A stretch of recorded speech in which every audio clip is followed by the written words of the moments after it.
என் பேர் பிரான்சிஸ் கணேசன். நான் இந்து குடும்பத்தில் பிறந்தேன். என்னுடைய சொந்த ஊர் கரூர். நான் இங்கே மதுரை வந்து ஒரு 25 ஆண்டு காலங்கள் ஆகுது. நான் சொன்னது போல நான் தள்ளப்பட்டு தாழ்த்தப்பட்டு புறக்கணிக்கப்பட்டு வேண்டாதவனா ஒதுக்கப்பட்டு ஹாஸ்டலில் கொண்டு போய் சேர்த்து என்னோட அப்பா அம்மாலாம் ஒரு கல்யாண வீடு, நல்ல வீடு, சொந்தமான விஷயம் எங்கேயுமே கொண்டு போக மாட்டாங்க. வீட்டில் விட்டுட்டு போயிடுவாங்க. ஒரு களியோ கேப்பையோ சாப்பாடோ கொடுத்துட்டு போயிடுவாங்க. சாப்பிட்டுட்டு உட்காந்துருப்பேன். கோயிலில் விநாயகர் கோயிலில் போய் உட்காந்துருப்பேன். என்னை வந்து எங்கள் ஊர் சொந்தக்கார பையனிலே மண்டை மேலே கொட்டுவாங்க. தலை மேலே கொட்டிட்டு நான் யாரும் கரெக்டாக சொல்லி பார்க்கலாம் அப்படி சொல்லுவாங்க. மண்ணள்ளி போடுவாங்க. நான் வருத்தப்பட்டேன். எங்கள் அப்பாவும் ரொம்ப வருத்தப்பட்டேன். என்னடா இப்படி பிறந்துட்டானேன்னு சொல்லி.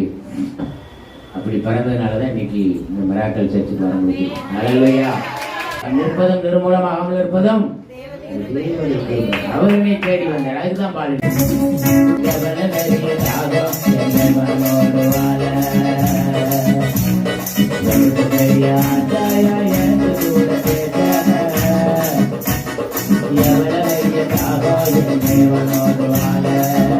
Hi, how are you? எல்லாரும் நல்லா இருக்கீங்கன்னு நினைக்கிறேன்.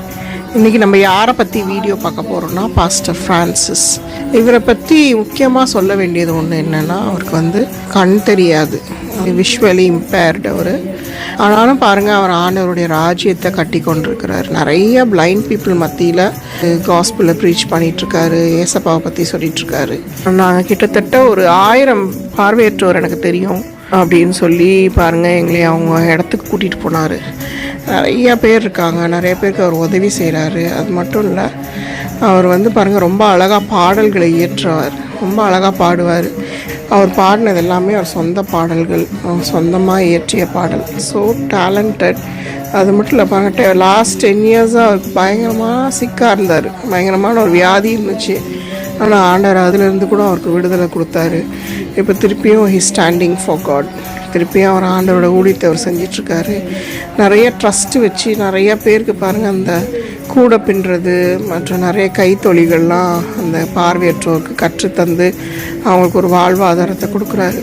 எனக்கு எப்போதுமே பாருங்கள், எனக்கு ரொம்ப கஷ்டமாக இருக்கும்போது, ரொம்ப டிஃபிகல்ட் டைம்ஸ், நான் என்னோடய வாழ்க்கையை குறித்து கொஷின் பண்ணும்போது இப்படிப்பட்டவங்களுடைய லைஃப்பை பார்க்கும்போது நான் ரொம்ப மோட்டிவேட் ஆவேன். அவங்க கண்ணு தெரியாமல் அவங்க இவ்வளோ சாதிக்கிறாங்க. கண்ணு தெரியாமல் இவ்வளோ பேரை சந்திக்கிறாங்க. இவ்வளோ பேரை ரீச் பண்ணுறாங்க. அப்போ நம்ம எவ்வளோ செய்யலாம், நம்ம எவ்வளோ பேருக்கு ஹெல்ப் பண்ணலாம், நம்ம எவ்வளோ ஆண்டவருக்காக ஓடலாம். இன்றைக்கி ஒருவேளை நீங்கள் ரொம்ப டிஃபிகல்ட் டைம்ஸில் இருந்தால் பாஸ்டர் ஃப்ரான்சிஸோட வீடியோ போட்டு பாருங்கள். இருக்கிற ரிசோர்ஸஸ் வச்சு அவர் ரொம்ப சந்தோஷமாக இருக்கார். இருக்கிற டேலண்ட்டை அவர் மல்டிப்ளை பண்ணிகிட்டே இருக்கார். Goodbye. Have a great day.